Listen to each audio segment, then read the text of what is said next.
વચનામૃત ગઢડા મધ્યનું 14મું, નિર્વિકલ્પ સમાધિનું, તારીખ 28/8/1821 મંગળવાર. સંક્ષિપ્ત સાર. પહેલો, એકાંતિક ભક્તના પ્રસંગે કરીને જ ભગવાનના સ્વરૂપને વિશે તદાત્મકપણું પમાય છે, અને એ તદાત્મકપણાને જ નિર્વિકલ્પ સમાધિ કહેવાય છે. સાર બીજો, એવી સ્થિતિવાળા ત્યાગી હોય કે ગૃહસ્થ, પણ તેનું સ્વરૂપ નિર્ગુણ જ છે. ત્રીજો, જેને ભગવાનના સ્વરૂપનો આવો યથાર્થ નિશ્ચય નથી, તે કામાદિકને ટાળવા ગમે તેટલા પ્રયત્નો કરે તો પણ તેના ટાળ્યા નહીં જ ટળે. સ્વામિનારાયણ હરે, સ્વામિનારાયણ હરે.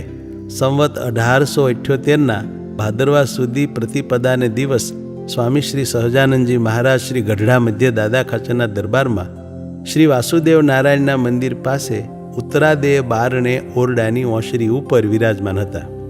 ને શ્વેત ખેસ પહેર્યો હતો, ને શ્વેત ચાદર ઓઢી હતી, ને મસ્તક ઉપર શ્વેત ફેંટો બાંધ્યો હતો, ને તે ફેંટા ઉપર રાતા કર્ણિકારના પુષ્પનું છોગું વિરાજમાન હતું, અને સુંદર કુમકુમનો ચાંદલો ભાલને વિશે વિરાજમાન હતો, ને પોતાના મુખારવિંદની આગળ મુનિમંડળ તથા દેશ દેશના હરિભક્તની સભા ભરાઈને બેઠી હતી. પછી મુક્તાનંદ સ્વામીએ પૂછ્યું છે, ભગવાનના સ્વરૂપને વિશે જે સંત તદાત્મકપણાને પામે છે તે સમાધિએ કરીને પામે છે કે એનો કોઈ બીજો પણ ઉપાય છે? પછી શ્રીજી મહારાજ બોલ્યા છે, જેણે ભગવાનનું સ્વરૂપ જેવું કાલે અમે કહ્યું તેવું યથાર્થ જાણ્યું હોય, ને તેમાં કોઈ જાતનું ઉત્થાન રહ્યું ન હોય, જેમ આ લીમડાનું વૃક્ષ છે તે એકવાર જાણી લીધું છે પછી કોઈ રીતે મનમાં સંકલ્પ થતો નથી જે લીમડો હશે કે નહીં હોય.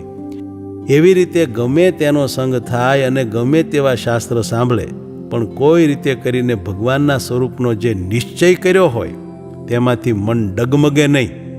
એવો જે નિરુત્થાનપણે ભગવાનનો નિશ્ચય, એને અમે તદાત્મકપણું કહીએ છીએ. અને એવું જે એ તદાત્મકપણું તે ભગવાનના એકાંતિક ભક્તના પ્રસંગે કરીને થાય છે, પણ કેવળ સમાધિએ કરીને નથી થતું. અને એવું જે એ તદાત્મકપણું તેને જ નિર્વિકલ્પ સમાધિ કહીએ છીએ. ને એવી જાતિની જેને નિર્વિકલ્પ સમાધિ થઈ હોય તે સંતનું સ્વરૂપ પણ નિર્ગુણ બ્રહ્મ જ છે. અને એવા અડગ નિશ્ચયવાળા જે સંત તે નિવૃત્તિ માર્ગને વિશે વર્તે અથવા પ્રવૃત્તિ માર્ગને વિશે વર્તે તો પણ એનું નિર્ગુણ જ સ્વરૂપ છે. જેમ નારદને સનકાદિક એ સર્વે નિવૃત્તિ માર્ગને વિશે પ્રવર્ત્યા, અને સપ્તઋષિ તથા જનકાદિક રાજા એ સર્વે પ્રવૃત્તિ માર્ગને વિશે પ્રવર્ત્યા, પણ એ સર્વેને ભગવાનના નિશ્ચયે કરીને નિર્ગુણ જાણવા. અને જે નિવૃત્તિ માર્ગને વિશે પ્રવર્ત્યા હોય ને જો ભગવાનનો નિશ્ચય ન હોય તો તેને માયિક ગુણે કરીને સગુણ જાણવા.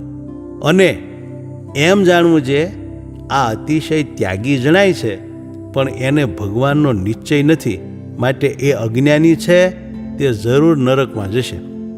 અને જેને ભગવાનના સ્વરૂપનો એવો નિશ્ચય છે ને જો એમાં કાંઈક થોડી ઘણી ખોટ રહી ગઈ હશે તો પણ તે ભૂંડી ગતિને નહીં પામે, તે તો અંતે જાતો નિર્ગુણપણાને જ પામશે. અને જેને ભગવાનના સ્વરૂપનો તો એવો નિશ્ચય નથી ને તે શુદ્ધો ત્યાગી રહેતો હોય ને કામ ક્રોધ લોભાદિકને ટાળ્યામાં સાવધાન વર્તતો હોય તો પણ એના ટાળ્યા કામાદિક નહીં ટળે, અને તે અંત્ય ખરાબ થઈને નરકમાં જ જશે.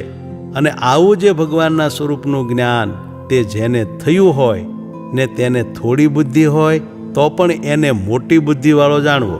અને આવું ભગવાનના સ્વરૂપનું જ્ઞાન જેને ન હોય ને તેને જો ઝાઝી બુદ્ધિ હોય તો પણ તેને બુદ્ધિહીન જાણવો. ઇતિ વચનામૃતમ ગઢડા મધ્યનું 14મું વચનામૃત થયું.